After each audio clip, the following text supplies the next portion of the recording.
ಭಯೋತ್ಪಾದಕರು cooker bomb blast ಮಾಡಿದಾಗ Kadri ದೇಗುಲವನ್ನ target ಮಾಡಿದ್ರು ಎನ್ನುವ ಸ್ಫೋಟಕ ಸತ್ಯ ಎನ್ಐಎ ತನಿಖೆ ಮೂಲಕ ಹೊರಬಿದ್ದಿತ್ತು. ಇದೀಗ ಮೋಸ್ಟ್ ವಾಂಟೆಡ್ ಅರಾಫತ್ ಅಲಿಯ ಬಂಧನದೊಂದಿಗೆ ಈ ವಿಚಾರ ಖಚಿತವಾಗಿದೆ.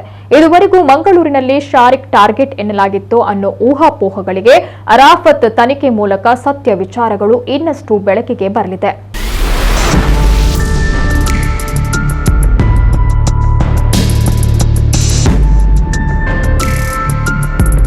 2022ರ ನವೆಂಬರ್ 19ರಂದು ಸಂಜೆ 4 ಗಂಟೆ ಸುಮಾರಿಗೆ ಇಡೀ ರಾಜ್ಯವೇ ಬೆಚ್ಚಿ ಬೀಳಿಸುವಂತಹ ಘಟನೆ ಮಂಗಳೂರಿನ ಕಪಿತಾನಿಯೋ ಬಳಿ ನಡೆದಿತ್ತು. ಮಂಗಳೂರು ಜಂಕ್ಷನ್ ರೈಲ್ವೆ ನಿಲ್ದಾಣ ಕಡೆಯಿಂದ ಮಂಗಳೂರು ನಗರದ ಕಡೆ ಹೊರಟಿದ್ದ ಆಟೋ ಒಂದು ನಾಗುರಿ ಎಂಬಲ್ಲಿ ಕುಕ್ಕರ್ ಬ್ಲಾಸ್ಟ್ ಆಗಿತ್ತು.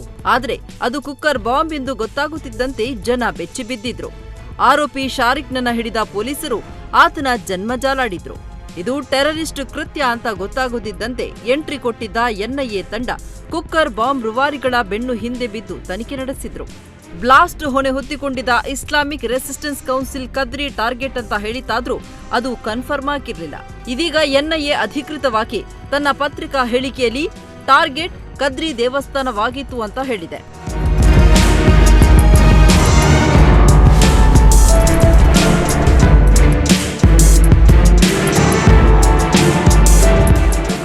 ಮಂಗಳೂರಿನಲ್ಲಿ ಉಗ್ರ ಸಂಘಟನೆಯ ಪರ ಗೋಡೆ ಬರಹ ಬರೆದ ಕೇಸಿನಲ್ಲಿ ಅಂಧರಾಗಿದ್ದ ಶಾರಿಕ್ ಜೈಲಿನಿಂದ ಹೊರಬಂದ ಬಳಿಕ ಉಗ್ರ ಸಂಘಟನೆಯ ನಂಟು ಬೆಳೆಸಿದ್ದ.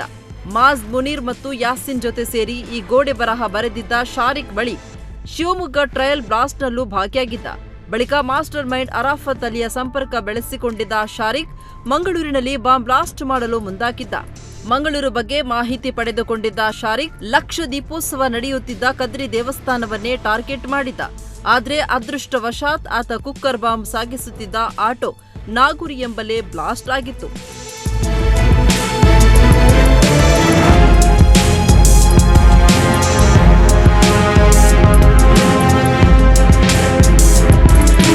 ಇದುವರೆಗೂ ಶಾರಿಕ್ ಟಾರ್ಗೆಟ್ ಏನಾಗಿತ್ತು ಅಂತ ತಲೆಕೆಡಿಸಿಕೊಂಡಿದ್ದ ಎನ್ಐಎ ಇದೀಗ ಅರಾಫತ್ ಅಲಿಯ ಬಂಧನದ ಬಳಿಕ ಇದು ಟಾರ್ಗೆಟ್ ಕದ್ರಿ ಟೆಂಪಲ್ ಅಂತ ಹೇಳಿದೆ.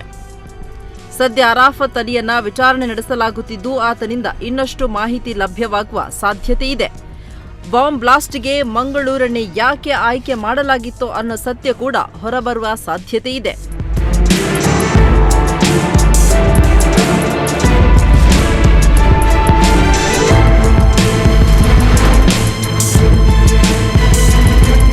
ಶಿವಪ್ರಸಾದ್ ಬೊಳ್ಳಾಜೆ, ನಮ್ಮ ಕುಡ್ಲ ನ್ಯೂಸ್ 24/7 ಮಂಗಳೂರು.